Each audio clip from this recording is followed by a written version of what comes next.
This video is brought to you by MagicJank.com, the spiciest cards for your sauciest decks. Buy and sell Magic the Gathering products and gear today on MagicJank.com.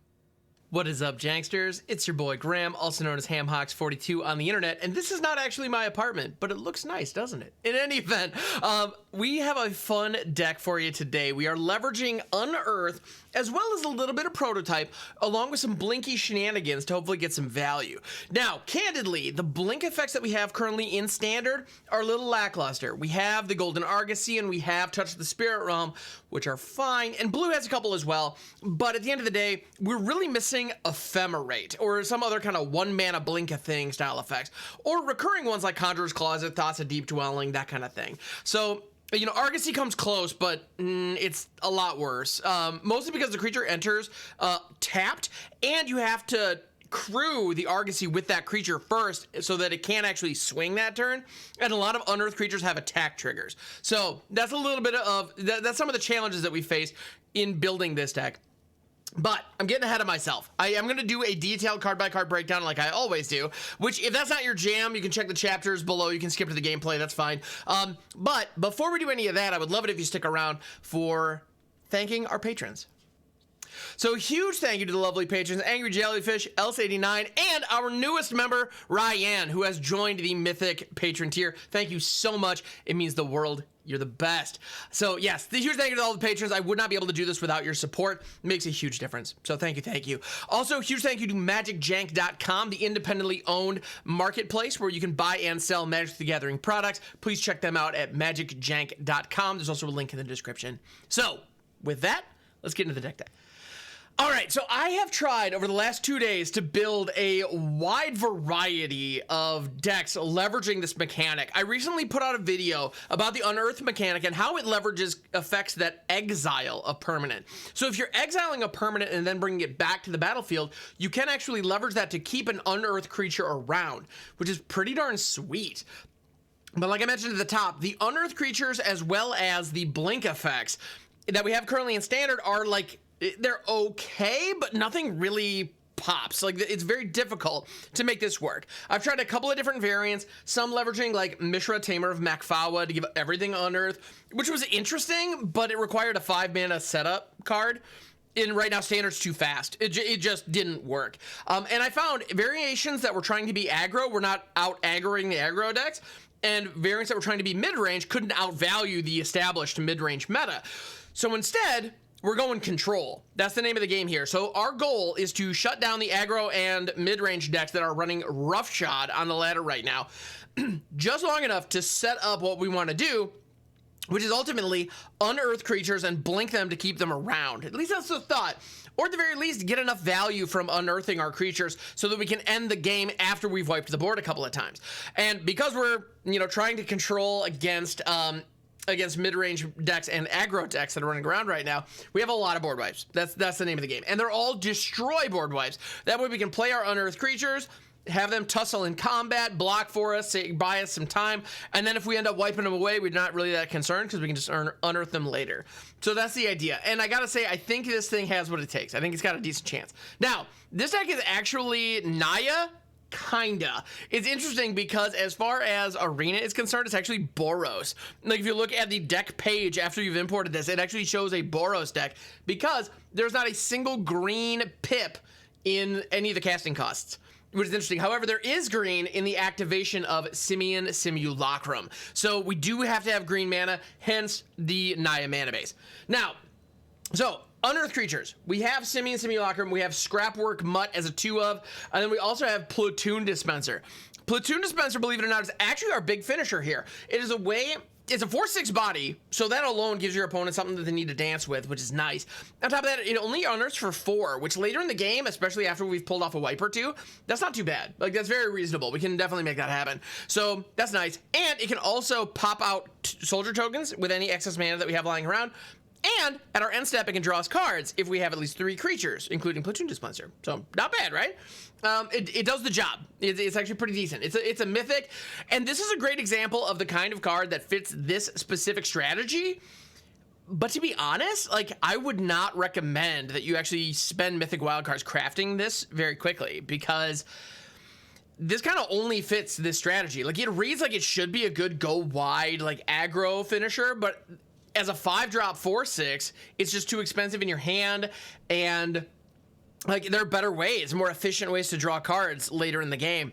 Like, the mythic slot that you would spend on Platoon Dispenser in an aggro deck, you could just put Spirited Companion in, and you get effectively the same thing. Or you can put in Combat Thresher, which is an uncommon, which we have in here because of the way that it leverages, the way it works with blink effects. It is let's be honest, a 3-mana 1/1 with double strike when ETBs draw a card. That is the primary mode on this. We will almost never be casting this for its full price. If we're casting Combat Thresher for 7 mana, something has gone horribly wrong. But for 3 mana, draw a card. And to be honest, even if we have the 7 mana lying around, I would much rather spend 3 and hopefully be able to play whatever we draw. But then the other thing about that is if we blink this, the Combat Thresher actually synergizes with a couple things very nicely. One, it's a creature on board that can synergize with Platoon Dispenser, so that's great. It also draws us a card, which is awesome, just good. We like that. If we were to blink it with a Golden Argosy or a Touch the Spirit Realm activation, it comes back as a 3/3, which is pretty nice, so it gets bigger, and then we draw an additional card, so we would draw 2 cards off of it in that case. Pretty sweet, I like that. Also, because it has double strike, if we put counters on it with the Simian Simulacrum, we get double value because it's a double strike creature. So that's pretty rad. We like that. Yeah, we do. We like that a lot, as a matter of fact. So that's the idea with Combat Thresher. Yeah, it's in here because it just, like I said, synergizes with all the things. I gotta be honest, as far as the prototype creatures go, I think Thresher is actually one of the better ones. And it's uncommon. So like this one I could recommend crafting, because uncommon wild cards, those are a dime a dozen, and getting your hands on a couple of these might be really nice. In decks that are currently running Spirited Companions, especially if your 3-drop slot isn't already loaded, which I'll be honest, it probably is. But if it's not, like, your Combat Thresher can actually do some really good work. So we have Golden Argosy in here only because we don't have access to things like Conjurer's Closet or Thoughts of Deep Dwelling. If we had something like that, it'd be so much better. Even Yorion would actually be way better than Golden Argosy. Unfortunately, they're not available. So Argosy is what we got. Whenever it attacks, you exile each creature that crewed it, return them to the battlefield tapped on their owner's control at the beginning of the next end step. If you unearth a creature, crew the Argosy with it, swing with the Argosy, it exiles, comes back, it's no longer unearthed, you're good to go. So it sticks around, which is really handy. So that is the mode by which we're going to keep our Platoon Dispensers around into the late game. That's the idea. Now, as far as board wipes go, I said that I promised this was a control deck, and we need to be controlling the board. Brotherhood's End is a bomb. This thing's amazing. If you're going up against aggro, and I've noticed mono red rush aggro and soldier aggro are both very popular on the ladder right now if you're in platinum. Brotherhood's End answers both of those very, very nicely. For 3 mana, wipe stuff away, and they have to rebuild, which is really handy. If you're going up against the mono white deck, it's probably going to cost 4 because Thalia is probably going to show up at some point, which is fine, but in any event, it's just really, really good. We also have Urza's Sylex, which I like this card quite a bit because it costs 3 for an artifact, and the moment it's on board, your opponent has to play around it. But the thing I like about this a lot is that it destroys all other permanents other than 6 lands. So if your opponent is ramping with lands, which isn't super popular right now in Standard, to be fair, but if your opponent's doing it, it punishes that, which is fun. Otherwise, it just wipes everything. Any enchantments they have lying around, any creatures. It doesn't get around shield counters, so if your opponent manages to like get a Titan of Industry down and they put a shield counter, unfortunately that's going to be a thing. But that aside, Urza's Sylex pretty good. Additionally, because it's a destroy effect, it puts our unearthed creatures back into the graveyard, which is what we want to see. Also, we have 4 Wandering Emperor in here. The reason that we have Wandering Emperor in here is because Wandering Emperor is in the like top 6 or 7 cards in Standard that are actually good enough to merit building a deck around. And to be honest, if you want to win any games ever in Standard right now, you need to include at least one of them. And so for this deck, it's Wandering Emperor. The reason that we're doing Wandering Emperor is it is a point-and-click spot removal. It can also create tokens that our Platoon Dispenser cares about. And Urza's Sylex can go fetch it up because you get the opportunity. If you activate it and you have 2 mana lying around, you can use that to go grab a Planeswalker. So Urza's Sylex can blow up the board and then put the walker in your hand. So very useful, very useful. So that's the thought there. To be honest, I don't love including Wandering Emperor in here, only because, like I said, it's practically an auto-include. To be completely honest, the fact that we're running white and red and we don't have Fable of the Mirror Breaker or Wedding Announcement in here is already borderline sacrilege. But I'm doing what I can. I'm going to try to make this work. Because to be honest, one of the challenges, I'm going to soapbox for just a second. I apologize if this isn't what you came here to see.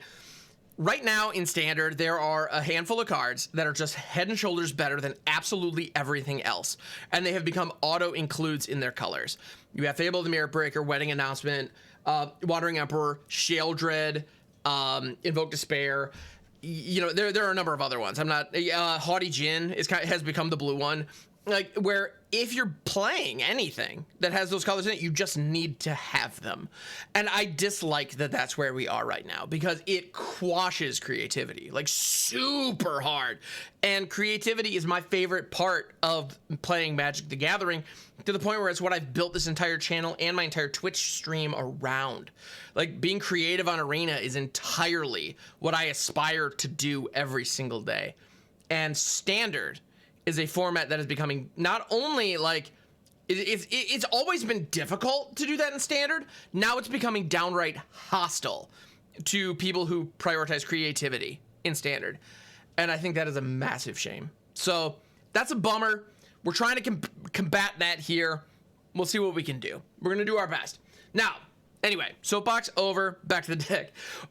We also have Soul Partition. This is just a way to buy time. That's the name of the game. This can exile any non-land permanent for 2. Now, your opponent can recast it later, which is a little unfortunate, but it gets it off the freaking field. Additionally, if we're about to hit a Sylex, we can use Soul Partition to save one of our things.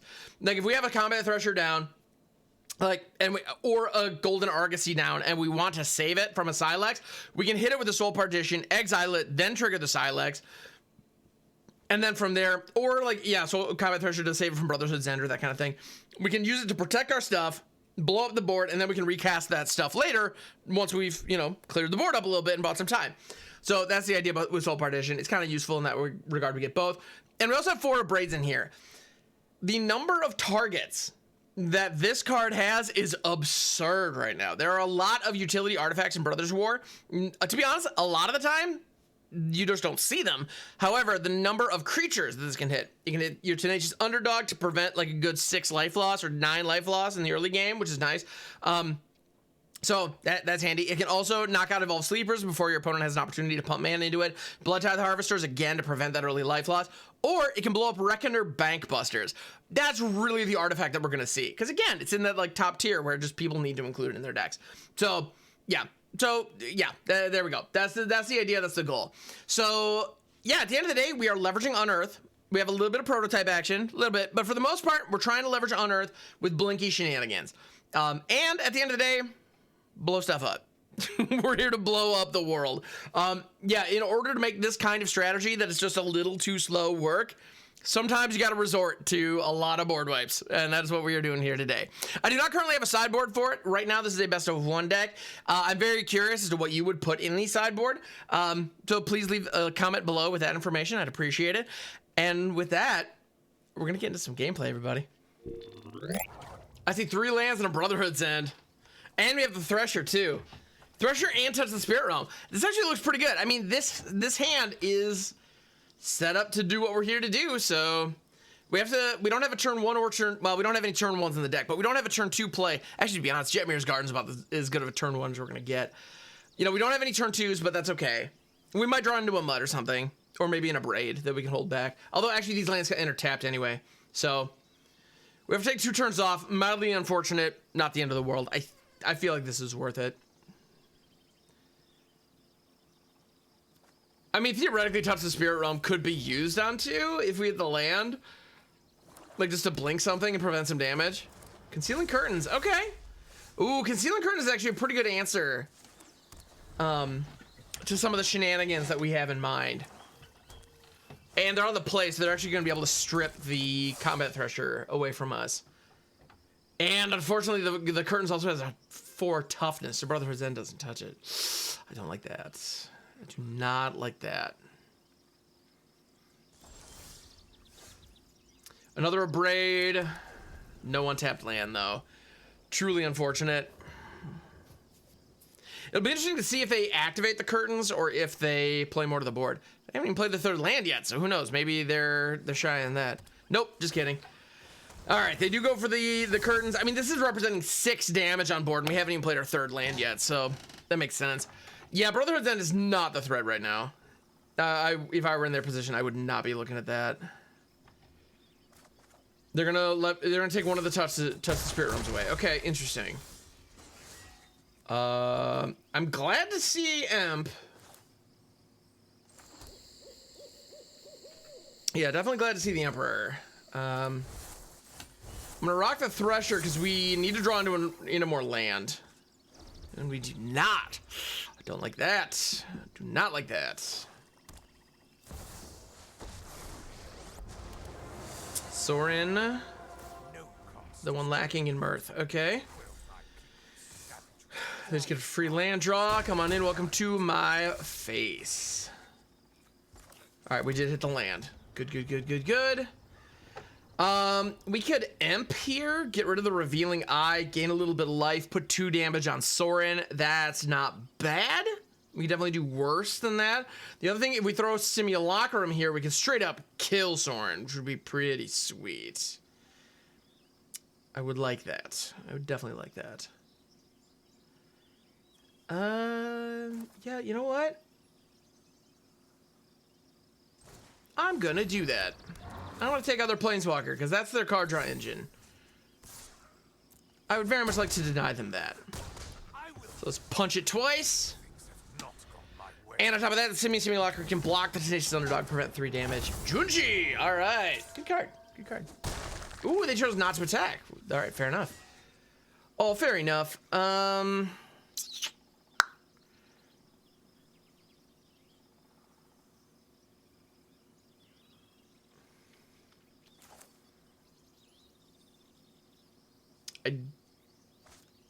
don't love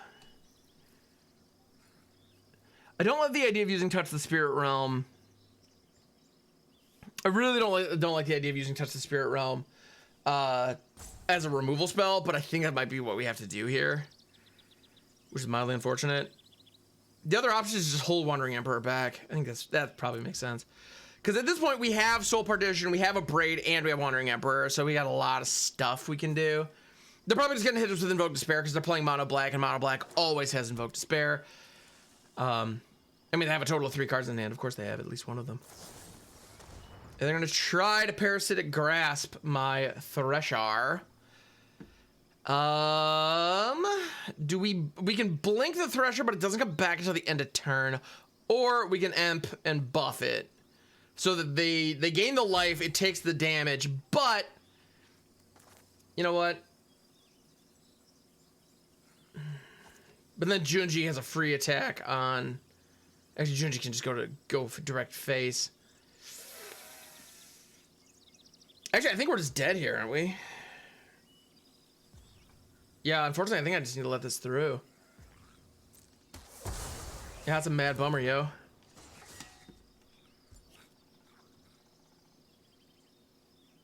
Yeah, because we need to Imp exile Junji on the attack is what we need to do. Hey.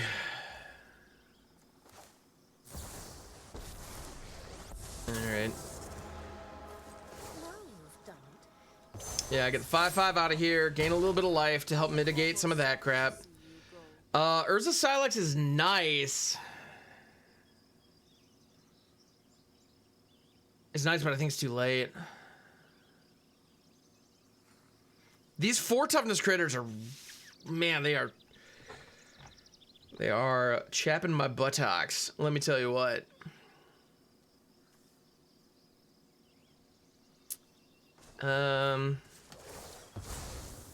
Samurai time, samurai time. Yeah, I like the idea of Sylex very much. It just doesn't quite do it. All right, I think I'm gonna have to use Touch the Spirit Realm a little proactively next turn, and that's okay.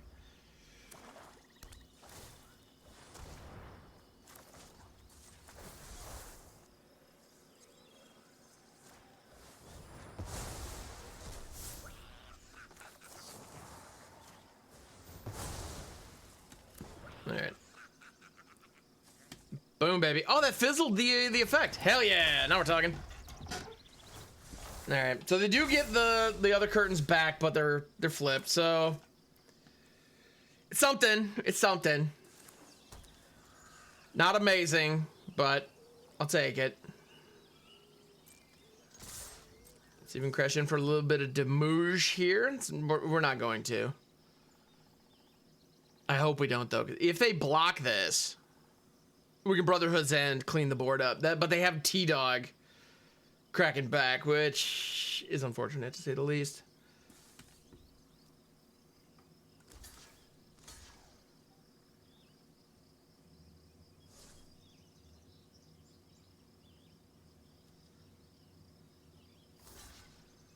Okay, that actually was, that's really clever. That is correct, opponent.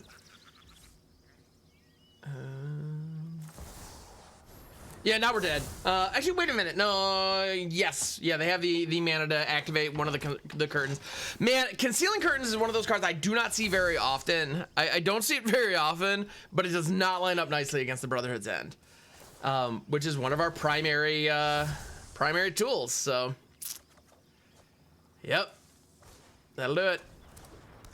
That attack on my part was a little greedy, but at the end of the day, like, yeah, we had to do something. So I was hoping they would make a mistake there. They did not. They played it conservatively. If even just taking it would not have been bad given the position they were at. So didn't end up where we wanted to be. That's okay. Let's move on to the next game. We don't have any white source. Every single card in our hand is white. We don't have any white mana. That's an easy maul. Yeah, this actually isn't looking much better, to be honest. I'm gonna put the basic away, I think. Yeah.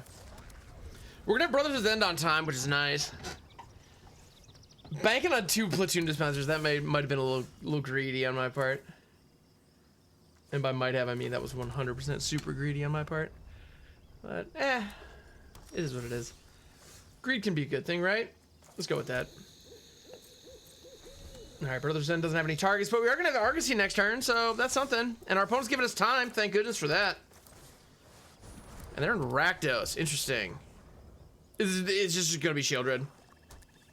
Is it just Shelly? No, they're still not playing anything. I'm very confused, but I'm not upset. Let me tell you what.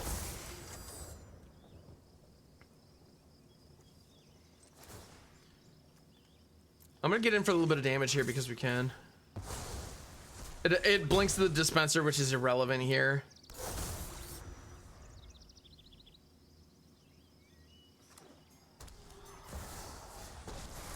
Lils, okay, all right. This is my home, and I don't. Yeah, make a second, do it. Yeah, thank you. Because now we get to do the thing we set out to do here. The whole point and purpose of this this little experiment of ours was to be able to do this. Unearth the dispensary. Use to tap the Argosy, and we use the Argosy to attack into Lils. Blink. Thwack. And guess who's back? Back again. Tell a friend. All right. We did the thing. All right. Cool. But not John, interestingly enough. I'm very surprised they haven't had more plays. Like we've been given an absolute gift in the sheer amount of time that they have handed us this game. And I'm not going to be one to look a gift win in the mouth, let me tell you what.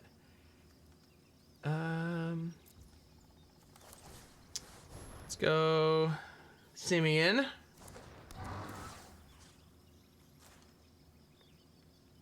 Buff up the dispensary. It's gotta be a kill spell, right? There's gotta be. There's no way there isn't. Sacrifice creature, highest mana value. Yeah, okay, that's dispenser, that's fine.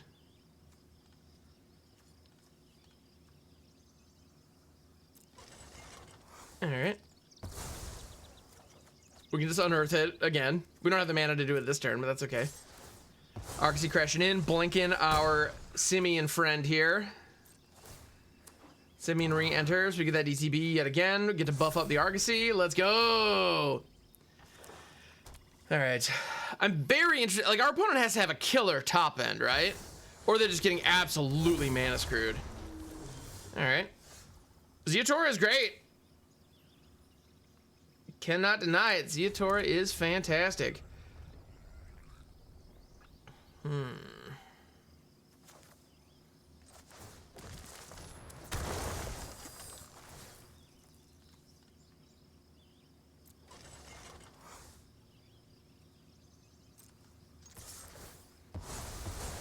Get some blinky shenanigans going on. We got a 5-8 crashing in. They do choose to block.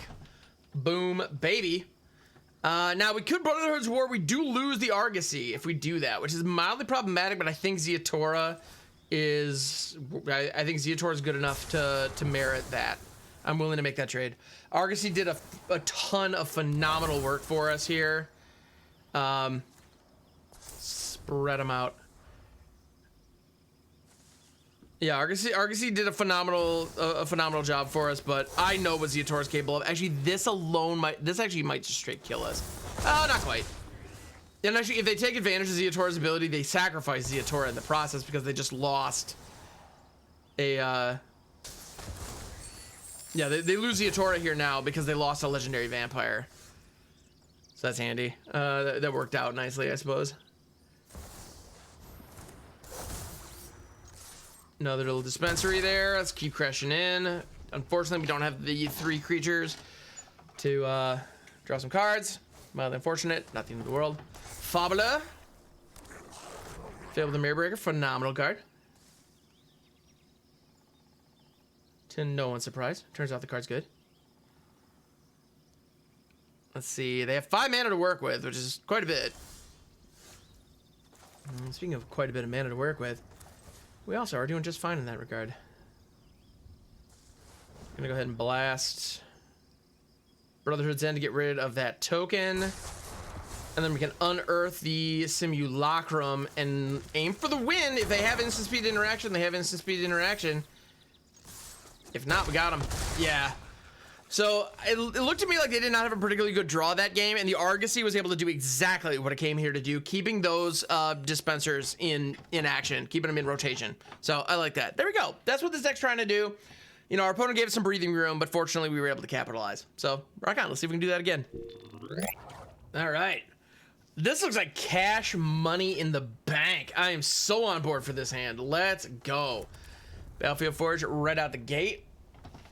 So we have the Scrapwork Mutt. To be honest, if we draw into an Unearth creature, I'll throw it to the Scrapwork Mutt. But otherwise, I might actually just straight up decline the discard on the Mutt, because this whole hand is pretty good.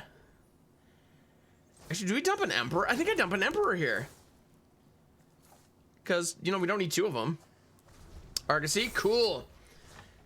And we're going up against mono red. This is where Combat Thresher is really gonna shine, I think. Oh, never mind. It's not mono red. Come on, face Kagazan in Rakdos. Nice. Okay. Good work, Oppo. Do your thing. You do you, homie. We could Simian buff the Mutt and just sit back. Or we can throw Thresher and draw. If we throw Thresher and draw, Etching's Commando is going to flip, which is a potential problem for us because our Unearth is pretty important. You know what? I'm gonna throw Thresher. All right, and we hit the land. Good. Yeah, so Scrapwork Mutt is gonna go into exile if it dies here, which is problematic. I definitely don't like that. It'll be interesting to see how they attack here.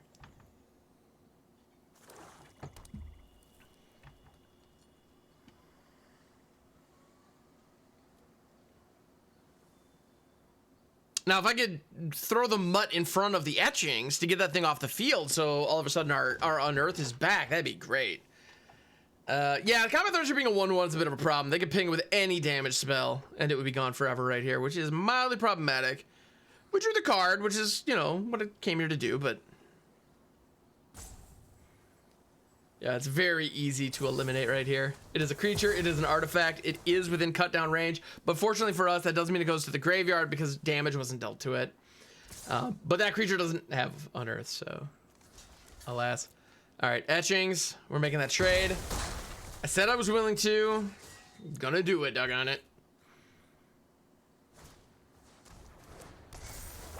Reckoner raid, okay.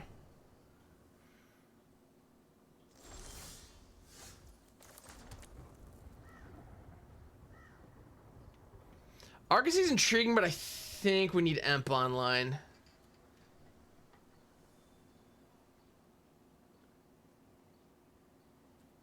Question is, do we jam Emperor now or do we wait? I think we wait. Okay.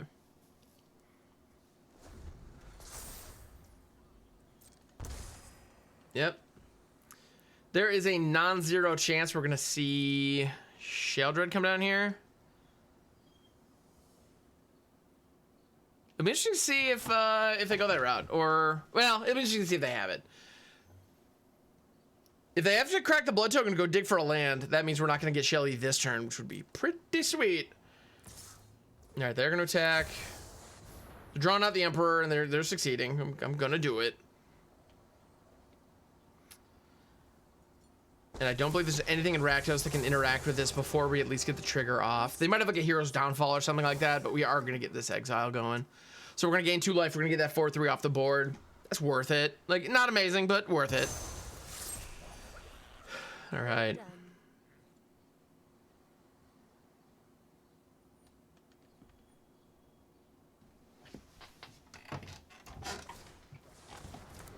The Raven Man. That's a card that I expected to see a lot. Like when that first got spoiled, I thought I figured there would that card would find homes, and it just really hasn't. I think the one toughness is just so squishy. Super squishy. Now, we have the double Simians, which are nice, but we don't have any green mana. So if it dies, even if it goes to our graveyard, we can't well, you know what? I was just talking about that. So here we are. Getting our Simian on.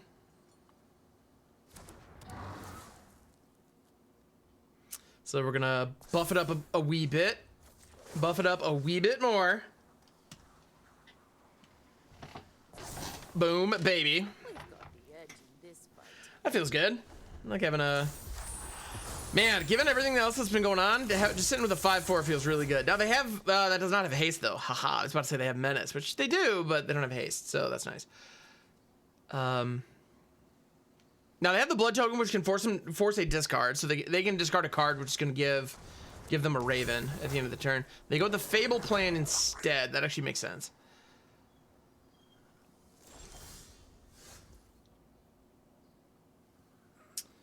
Yeah, I'm pretty jazzed about them being stuck on 3 lands, if I'm honest. You know, does that make me a bad person? Maybe a little bit. Am I sorry about that? No, not really at all. All right, so we've got the Samurai on board, and then I think we need to throw another Simian friend to buff up our Samurai. And we have Soul Partition back, which is pretty handy. Let's crash in with our Simian friend. Casual 5/4 coming at you. What you got, homie? What you got?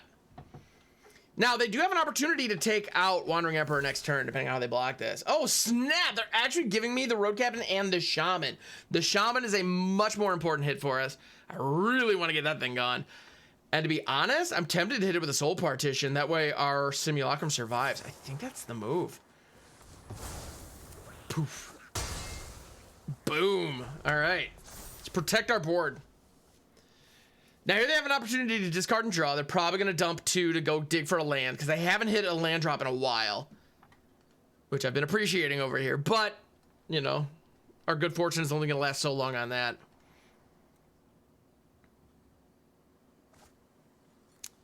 They dump 1 Okiba Reckoner Raid. So they dump a playable. They do find the land. Are they just going to activate Raven Man here?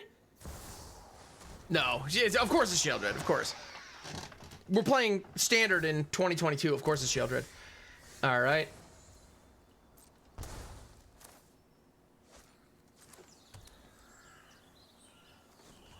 All right. Remember your training.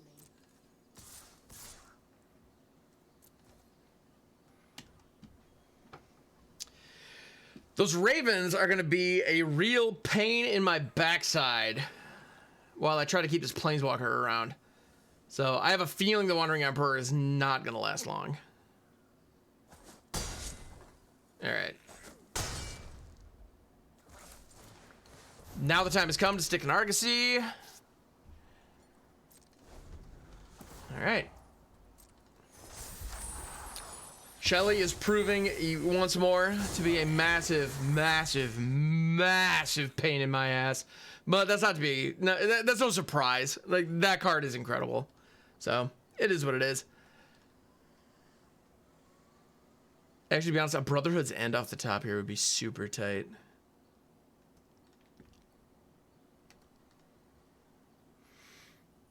Don't know that it's going to happen, but a guy can dream, right? All right.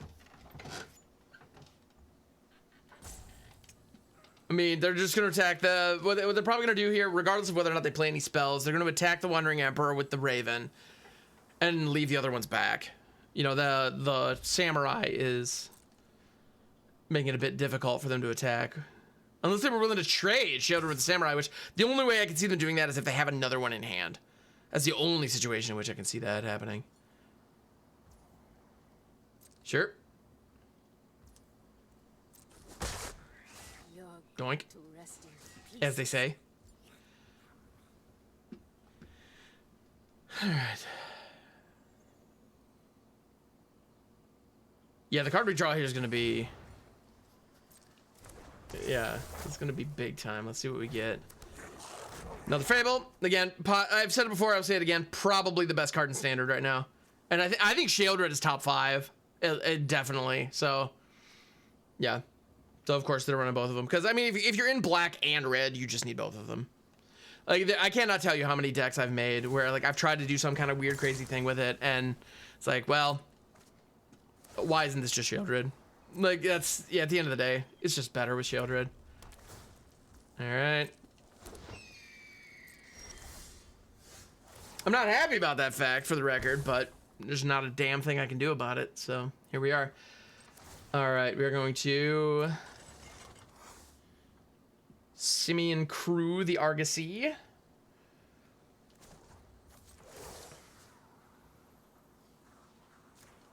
the first right buff up our Samurai. We're going to swing in with the squad. And my hope is that they put Shieldred in front of the Argosy, because then we can abrade her and call it a day on the Shieldred front. Which would be pretty rad. Oh, super rad. I would like that a lot, as a matter of fact. Yes! All right, sick. Commit to it. Commit to it. Whatever, like... And you're going to give me a shot on the Reflection Aner Shaman? Yeah, I got my 2 green sources now. What F-keys, dog? Let's do this. Pew pew!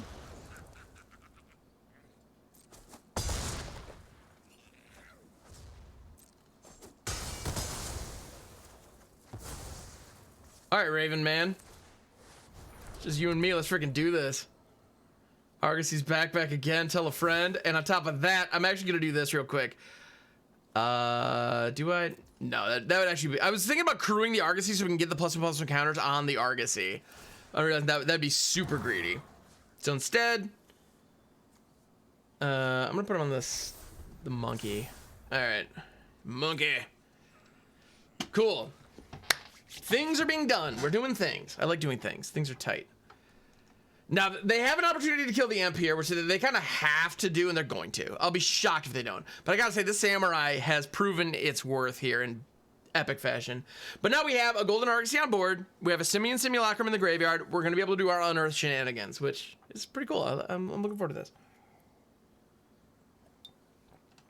They choose not to discard anything to Fable. Very interesting. All right, Oppo. What have you? Crashing in, sure. Doinkity doink. I guess that's that.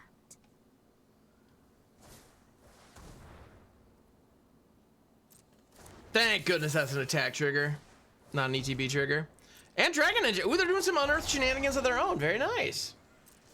Respect, Oppo. Respect. Oh, brother is dead. What's up? Yeah, let's go. All right. Actually, I think that actually I believe that draw wins us the game. Does it win just the game?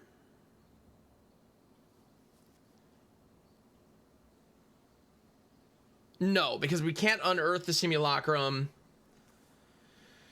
and hit the Brotherhood's End at the same time. So instead I'm gonna do this.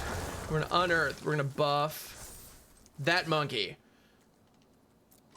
We're gonna crew with that monkey.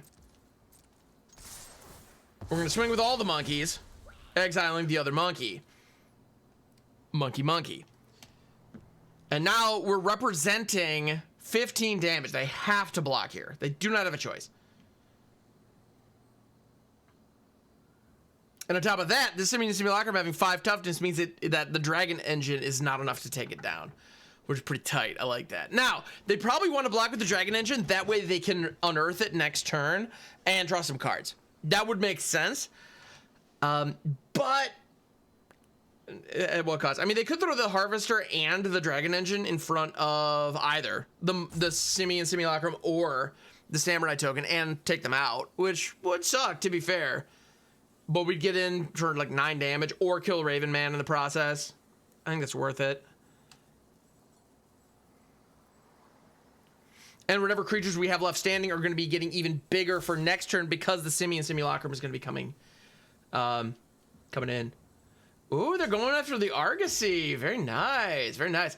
Yeah, I'm gonna give the distinct privilege of killing both of these. This is gonna be a straight 2 for 1, which is pretty rad.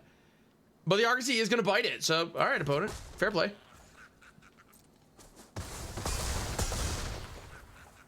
Get me down to 4. Our Samurai's still here.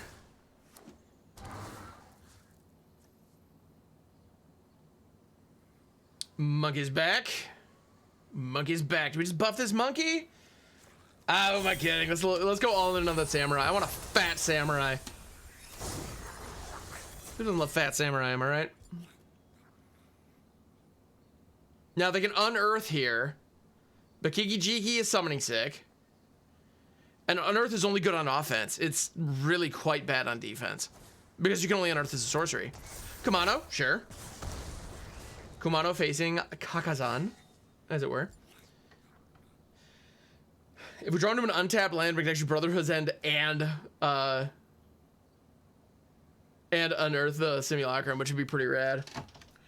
It's kind of overkill. We just need to Brotherhood's End and call it a day. We're going to take 2 damage from some Ravens, but we got this. This was a crazy game. A lot of attrition, a lot of back and forth, but in the end of the day, we got there. Yeah, and they see it, so rock on. And actually, to be honest, I was thinking about hitting the wipe, just get rid of the Kiki Jiki. We didn't even need to do that. We had enough damage on board. So, yeah, so there we go. The goal of this deck is to win those grindy attrition games, and we pulled it off that time. So rock on. I'm glad. I'm happy with how that landed. And Argosy was a clutch part of the game plan. So thank you so much for checking out the video. It means the world. I really appreciate it. I hope you're having a phenomenal day. Please check out magicjank.com. Huge thank you again to the patrons. If you're enjoying this kind of content, please let me know down in the comments below and consider becoming a patron. For as little as $1 a month, you can actually have your name displayed at the top of all my deck tech videos. So thank you so much. I appreciate you, and I'll catch you on the next one.